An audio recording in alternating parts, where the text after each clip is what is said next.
remarkable giant anteater. He's one of the most handsome men in all the land.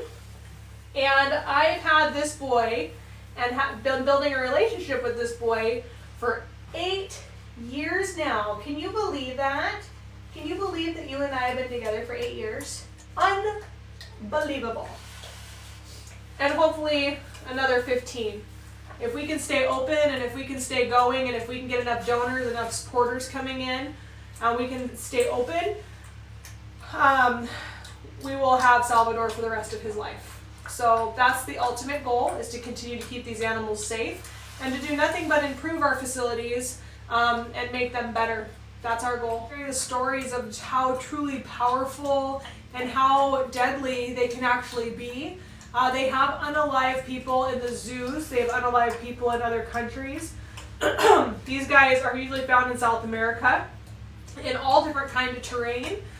Really remarkable creatures. They are the bug control where they live. And Salvador was a confiscation here in Washington. She had him and a bunch of other animals that should not have been in such a small confinement. And they ended up coming to our compound for 2 years as it went through legal battles. And then she ultimately lost and they stayed here. We weren't involved in actually confiscating them, but we were involved in holding them during the trial period. And we often do that for government agencies. If they need a place to hold an animal for however long a trial takes, we'll do that. We're very honored to give animals a safe place to reside, even if it's just for a short period of time or a long period of time. Now, we are animals forever homes. So a lot of people will ask us if we are able to adopt them out or anything like that. We don't do that.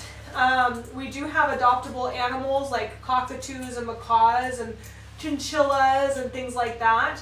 But for the most part with these exotics, these stay here for the rest of their life. And we would love to continue doing that with your help. It is very expensive to do what we do. And we are a nonprofit 501c3, and right now we are relying off of donations due to our main source of income being shut down 2.5 years ago by the county, and we're still working on those permits that they decided to request about 21 years later. Their diet has not been sacrificed. My paycheck has, but their diets and their care and all of that has not been sacrificed at all. We did go from a staff of 7 to a staff of 3. We ended up getting sued by our very wealthy neighbor who has 100 acres above us who wants to develop it, saying that the wolf dog's howling is a nuisance. The traffic that we produce, which is less than the traffic he produces, is a nuisance. And that us just being here is a nuisance, and we're here illegally, even though Superior Court judge ruled that that was not the case, that we weren't here illegally, that is. The wolf dogs, we go live sometimes. You guys will see that they may howl if we get them to howl, but they're not normally going to howl on their own